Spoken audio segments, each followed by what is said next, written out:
عزوز سلامتنا تقبلون إذا يوتيوب channel تعزبتي كم يتصنحون زقوان زدلنا يم زيناتات حيزلكم قريبا لخو نمكتالكم بخبر عدم كبرات تعزبتي بركتبولو حبريتاتات نابيتو مستعانو أقدمو ملغتي دما نوتيفيكيشن نخبت حكم زيناتات بوان نختكتاتلون نزا يوتيوب channel سبسكرايب بمقبار نايدول ملكت متواقع يترسعوم ኣብ ሊብያ ኣብ ሓደ ሕርሻ ጃምላዊ መቃብር ስደተኛታት ተረኺቦም ኣብ ለካቲት ዝሓለፈ ዓመት እውን ኣብ ከባቢ እታ ኣብ ደቡባዊ ምዕራብ ሊብያ እትርከብ ከተማ ኩፋራ ኣብ ሓደ ጋሲ ሬሳ 28 ስደተኛታት ተረኺቦ ምንባር እውን ዝዝከር እዩ። ሰበስልጣን ምብራቃዊ ሊብያ ብውሕዱ ሬሳ 21 ስደተኛታት ዝሓዘ ጃምላዊ መቃብር ከም ዝረኸቡ ጸብጻባት ሓቢሮም ይርከቡ ኣለው። እዚ ርኽበት ኣብ ጥቓ ከተማ ኣጅዳብያ ኣብ ዝርከብ ሕርሻ ድሕሪ ዝተኻየደ ወፍሪ ኮይኑ ኣብቲ ሓደጋ ዝደሓኑ ሰባት ون ترخيبهم لهم ملكتات مسقاي كم زنبرون ترايلهم معخن زينا رويترز كم زحبرو سبسلطان صدتا ازز حزن رخبت كابتا ختما استاد 10 كيلومتر نشان خدوبا مراق زغوان فخوينو ካብ ሃገራት ትሕቲ ሰሃራ ኣፍሪካ ዝመጹ ስደተኛታት ኣብቲ ቦታ ሕርሻ ጅሆት ተታሒዞም ከም ዘለዉ ድሕሪ ዝተረኽበ ጽንጽንታ ዝተረኽበ እዩ። ሓደ በዓል ስልጣን ከም ዝጠቐሶም ኣብቲ ሕርሻ ብዝተገብረ ወፍሪ ዝተወሰኑ ደቂ ተባዕትዮን ደቂ ኣንስትዮን ህፃናት ከም ዝደሓኑ ብምግላጽ መብዛሕትኦም ምልክታት ማህረምትን ግሰትን ከም ዘርኣዮም ኣቃሊዑ። ናብ ሆስፒታላት ከም ዝተወስዱን ካልኦት ሓያሎም ሰዓቶም ተታሒዞም ዝነበሩ ሰባት ከም ዝጠፍኡን ድማ ሓቢሩ ይርከባሎም። ወናኒ እቲ ሕርሻ ብንቡ ኣብ ቀይዲ ከኣትን ከሎም ብዛዕባ እቲ ኣብ መሬቱ ዝተረኽበ ጃምላዊ መቃብር ድማ ተኣሚኑ ይርከባሎም። መርመርቲ እቶም ግዳያት ብኸመይ ከም ዝሞቱ ንምፍላጥ ይሰርሑ ከም ዘለዉ ካብቲ ቦታ ዝተረኽበ ሓበሬታ ኣረዲዩ ይርከብ። ሊብያ ካብ ዝተፈላለዩ ሃገራት ኣፍሪካ ዝመጹ ነቲ ማእኸላይ ባሕሪ ሰንቲካ ዝግበር ሓደገኛ ጉዕዞ ናብ ኤውሮጳ ዝፍትኑ ስደተኛታት ቀንዲ መተሓላለፊት ካብ እትኸውን ነዊሕ ዓመታት ጸኒሓ እያ። ብፍላይ ድማ ኣብ 2011 ድሕሪ ውድቀት ስርዓት ሙዓመር ቃዛፊ እቲ ሃገር ኣብ ዘይምርግጋዕ ስለ ዝኣተወት እቲ ኩነታት ብፍኑ መልክዑ ተጋዲድ ይቐጺሉ ዘሎ። እታ ብነዳዲ ሃብታም ዝኾነት ሰሜን ኣፍሪካዊት ሃገር ስራሕቲ ንዝደልዩ ስደተኛታት እውን ትስሕብ እያ። እንተኾነ ብፍላይ ኣብዚ እዋን ሰፊኑ ዘሎ ዘይውሕስነት ጸጥታ ብኣሽሓት ዝቑጸሩ ሰባት ንዘይሕጋዊ ምስግጋር ዓመፅን ገሰትን ይቃልዑ ከም ዘለዉ ዝግለጽ። እዚ ኣብ ከባቢ ኣጅዳብያ ዝተረኽበ መቃብር መርኣያነቲ ኣብ ሊብያ ዝፍጸም ስቃይ ስደተኛታት ዘጉልሕ ፍጻመ ኮይኑ ተራይሎም። ከምዚ ዝበለ ጃምላዊ መቃብራት ክርከብ ዝውቱር ኮይኑ ኣብ ለካቲት ዝሓለፈ ዓመት እውን ኣብ ከባቢ እታ ኣብ ደቡባዊ ምዕራብ ሊብያ እትርከብ ከተማ ኩፋራ ኣብ ሓደ ጋሲ ሬሳ 28 ስደተኛታት ከም ዝተረኽበ ኣኽባሪ ሕጊ እታ ሃገር ገሊጹ ምንባሩ ይዝከር። ቅድሚ ገለ መዓልታት እውን ኣብ ከተማ ኩፋራ ንሸነኽ ሰሜን 19 ሬሳታት ዘለዎ ጋሲ ኣብ ሓደ ናይ ሕርሻ ቦታ ተረኺቡ ምንባሩ ዝፍለጥ እዩ። ሰበብ መዚ ሊብያ ንሓደ ዘይሕጋዊ ኣስገርቲ ደቂ ሰባት ስደተኛታት ዝግሩሉ ቦታ ብሃንደበት ምስ ወረርወዮም ነቲ ጋስታት ከረኽቦ ኪሎም ዘለዉ። ኣብ ዝሓለፈ ሓምለ ኣብ ተመሳሳሊ ከባቢ ኣጅዳብያ ብሓደ ጉጅለ ኣሰጋገርቲ ሞቦጆ ክኽፈሎም ተታሒዞም ዝነበሩ 5 ደቂ ኣንስትዮ ዝርከብዎም ልዕሊ 100 ስደተኛታት ብዝተገብረ ወፍሪ ናጻ ከም ዝተለቁን ኣኽበርቲ ሕጊ ገሊጾም እዮም ዝርከቡ። ኣብ ዝሓለፈ መስከረም መብዛሕትኦም ሱዳናውያን ስደተኛታት ዝጸዓነት መርከብ ኣብ ገማገም ባሕሪ ሊብያ ብሓዊ ድሕሪ ምቅጻላ ብውሕዱ 50 ሰባት ከም ዝሞቱ ኣህጉራዊ ውድብ ስደተኛታት ሕቡራት ሃገራት ሓቢሩ ምንባሩ እውን ይዝከር። ኣብ ዝቐጸለ ጥቅምቲ ድማ ካብ ትሪፖሊ ንምዕራብ ኣብ ዝርከብ ገማገም ባሕሪ ሜዲተራንያን 31 ሬሳታት ተረኺቦም እዮም። በዚ መሰረት ኣብ መንጎ ነሓሰን ጥቅምትን 2025 ጥራይ ዝተኣከበ ኣሃዛት ሕቡራት ሃገራት ከም ዘመልክቶም ካብ 44 ሃገራት ዝመጹ ኣስታት 1 ሚልዮን ስደተኛታት ኣብ 100 ምምሕዳራት ከተማታት ሊብያን ይነብሩ ምንባሮም ይዝገልጽ። ኣብ ዝቐረባ እዋን ኣብ ጀኔቫ ኣብ ዝተኻየደ ኣኼባ ሕቡራት ሃገራት እቲ ኣብ ሊብያ ዝርከብ መዳጉን ስደተኛታት ኩዕጾ ሃገራት ኤውሮጳን ኣፍሪካን ተሪር ምሕጽንታ ኣቕሪበን ምንባሮውን ዝዝከር እዩ። እዚ ማእኸላት መዳጎኒ ስደተኛታት ስቅያት ገሰት ኣብ ገለ ኣጋጣሚታት ድማ ኢደወነናዊ ቅትለትን ዝፍጸመሉ ማእኸላት ምዃኑ ትካላት ተጠበቕቲ ሰብኣዊ መሰላት ካብ ነዊሕ እዋን ከጠንቅቓሉ ዝጸንሐ ጉዳይ ምዃኑ ይፍለጥ።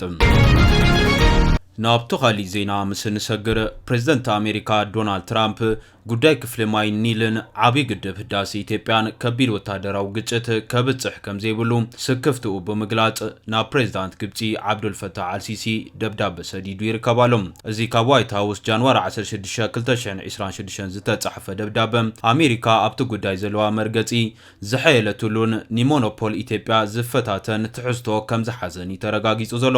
ፕሬዝዳንት ትራምፕ ንፕሬዝዳንት አልሲሲ ብምምስጋን ደብዳቤኡ ዝጀመረ ኮይኑ ብፍላይ ካብ ኦክቶበር 7 2023 ናትሒዙ ኣብቲ ዞባ ዝተፈጥረ ቅልውላው ኣብ ምምሕዳርን ኣብ መንጎ እስራኤልን ሓማስን ስምምዕ ምቁራጽ ተኽሲ ንኽግበር ግብጺ ዘካየደቶ ዕዉት ተራ ሽምግልና ንኢድሎም።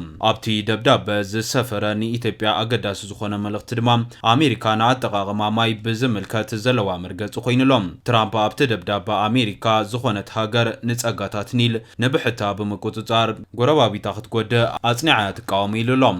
ዶናልድ ትራምፕ ኣመዛዘሚ ደብዳቤ እቲ ኣብ ዙርያ ግድብ ህዳሴ ዝነበረ ወጥሪ ኣብ መንጎ ግብጽን ኢትዮጵያን ዓብዪ ወታደራዊ ግጭት ከየምርሕ ብምጥንቃቕ ዕቱብነት ናይቲ ጉዳይ ገሊጹሎም። እቲ ጉዳይ ኣብ ላዕለዋይ ደረጃ ኣጀንዳ እዩ ዘሎ ዝበለ ትራምፕ ኣሜሪካ እዚ ግጭት ንምውጋድ ኣሜሪካ ኣብቲ ድርድር ሓያል ናይ ክትትልን ምውሃድን ተራ ክህልዋ ከም ዘድሊ እውን ኣፍሊጡሎም። ትራምፕ ዝሓንፀፆ መፍትሒ ኣብ ዓመት ድርቂ ናብ ግብጺ ሱዳን ዋሕዚ ማይ ውሕስነት መሃብ ዝብል ኮይኑ ብመልሱ ድማ ኢትዮጵያ ሓይሊ ኤሌክትሪክ ክትፈጥርን ብኽፋል ድማ ንኽትሸይጥ ምፍቃድን ዝብል እዩ። እቲ ደብዳቤ ሲሲ ዝተገብረሎም ዝርዝር መራሕቲ እቲ ጉዳይ ዓለም ለኻዊ ሸነኽ ከም ዝወሰደ ዘርኢ ኮይኑሎም። እቲ ደብዳቤ ካብ ዝበጽሖም መራሕቲ ድማ መሐመድ ቢን ሳልማን ዘውድን ቀዳማይ ሚኒስትርን ስዑድ ዓረብ፣ ሼኽ መሐመድ ቢን ዛይድ ፕሬዝዳንት ሕቡራት ኢማራት ዓረብ፣ ታየ ኣጽቀ ስላሴ ፕሬዝዳንት ናይ ፌደራላዊት ኢትዮጵያ፣ ጀነራል ዓብዱልፈታህ አልቡርሃን ኣቦ ወንበር ላዕላዊት ቤት ምኽሪ ሱዳን ናይቲ ደብዳቤ ሲሲ ዝበጽሖም መራሕቲ ኮይኖም ኣለዉ። እቲ ደብዳቤ ከም ዘመልክቶ ኣሜሪካ ምስ ስዑድ ዓረብያን ኢማራትን ብምዃን ኣብ ልዕሊ ኢትዮጵያ ሓድሽ ዲፕሎማስያዊ ጸቕጥን ምፍጣር ትኸይድ ከም ዘላ እዩ ዝሕብር። እዚ ከምዚ ኢሉ እንከሎ ፕሬዝዳንት ዶናልድ ትራምፕ ናብ ግብጺ ዝለኣኾ ደብዳቤ ሲዒቡ ናይ ዋይት ሃውስ ላዕለዋይ ኣመኻሪ ኣብ ጉዳያት ዓረብን ኣፍሪቃን ማሳድ ቦሎስ ዝተዋሃበ ሓድሽ መግለጺ ቀጻሊ ኣንፈት ኣሜሪካ ብንጹር ገሊጹ ኣሎም። እቲ ላዕለዋይ ኣመኻሪ ኣብ ቀረባ እዋን ኣብ ማሕበራዊ መራኸቢታት ገጹ ኣብ ዝሃቦ መግለጺ ነቲ ኣብ ዙርያ ግድብ ህዳሴ ዝነበረ ወጥሪ ምፍታሕ ንፕሬዝዳንት ትራምፕ ቀዳምነት ዝወሃቦ ኣጀንዳ ምዃኑ ገሊጹ። እቲ ብፍላይ ኣቓልቦ ዝሰሓበ ናይቲ ኣመኻሪ መግለጺ ድማ ንኽብደት ናይቲ ጉዳይ ንምግላጽ ዝተጠቐመሉ ኣገላልጻ ኮይኑ ዘሎ። ፕሬዝዳንት ትራምፕ ኣብ ኣፍሪካን ማእኸላይ ምብራቕን ነባራዊ ሰላም ንምምጻእ ኣብ መንጎ ግብጽን ኢትዮጵያን ከቢድ ወታደራዊ ግጭት ንኸይፍጠር ንምክልኻል ይሰርሓሉ ይብል እቲ ኣመኻሪ።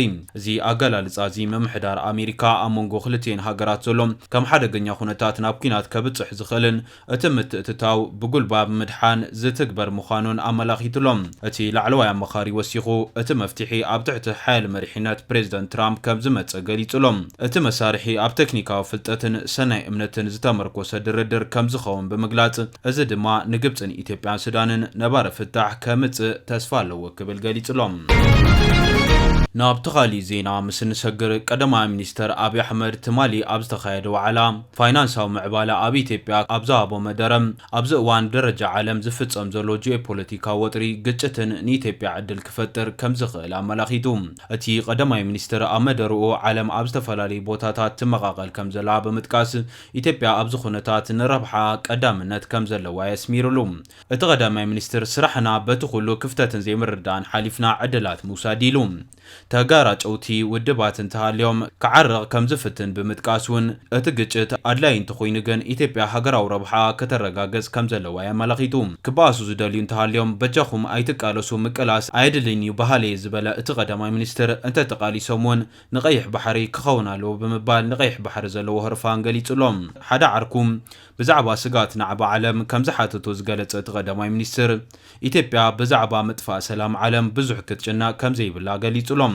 ዓለም ሰላም ኣብ ዝነበረትሉ እዋን እንታይ ገይራትልና ኣብ ዘይተነዋፀትሉ እዋን ተጠቒምና ብኡ ክንጉዳይና ኢልና ካብኦም ንላዕሊ ክንጭንቕ የብልናን ክብል እውን ኣብይ ኣሕመድ ገሊጹሎም። እቲ ቀዳማይ ሚኒስትር ኣህጉራዊ ጉዳያት መብዛሕትኡ ግዜ ኣብ ረብሓ ምዕራባውያን ጥራሕ ዘተኮረ ምዃኑ ብምምልኻት ነዚ ድማ ከም ኣብነት ቀዳማይን ካልኣይን ውግእ ዓለም ጠቒሱሎም።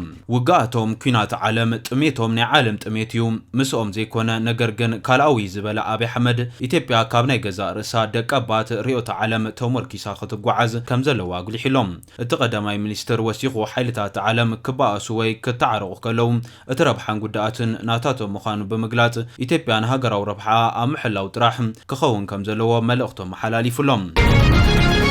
እዚ ከምዚሉ እንከሎ መንግስታት ኢትዮጵያን ኤርትራን መጠንቀቅታ በፂሕዎም ኣሎም እቲ መጠንቀቅታ ድማ ካብ ሕብረት ኤውሮጳ ዝተለኣኸ ኮይኑሎም ናይ ክልቲአን ሃገራት መንግስታት ንኽዕገሱ ዝሓትት መልእኽቲ ኮይኑ ዘሎም ብርግጽ ብተደጋጋሚ ዓለም ለኻዊ መጠንቀቅታታት ዝበፅሖም መንግስታት ኢትዮጵያን ኤርትራን ኣብ ናይ ኩናት ዳርባ ቃላት ቀፂሎም ኣለው ሕብረት ኤውሮጳ ዝሕለፎ ናይ መጠንቀቅታ መልእኽቲ እውን ነዚ ዝምልከት ኮይኑሎም ብምኽንያት ቀይሕ ባሕሪ ኣብ መንጎ ኢትዮጵያን ኤርትራን ዝተፈጥሮ ውጥር ንኽሃድእ እቲ ሕብረት ተሓሳሲቡ ይርከባሎም ምክትል ዋና ጸሓፊ ጉዳያት ወጻኢ ሕብረት ኤውሮጳ ዝኾኑ ኦላፍ ሱኩንግ ንጋዜጠኛታት ኣብ ዝሃቦ መግለጺ ኣብ መንጎ መንግስታት ኢትዮጵያን ኤርትራን ዘለው ዘይምርድዳኣት ብዲፕሎማስያዊ መዳይ ተዝፍትሑ ዝብል ሓሳብ ኣቕሪቦም ኣለው እቲ ዞባ ኩናት ሰልችይዎ ኣሎ ክብሉ እውን ኣጠንቂቖም ይርከቡ ኣለው እምበር ከስ ክቡራት ተዓዘብቲ ነዚ እዋን ዝደለናይ ሓበሬታ ንዝመስል ነይሩ ብኻሊእ ዜና እስካዕ ንረኽብ ሰላም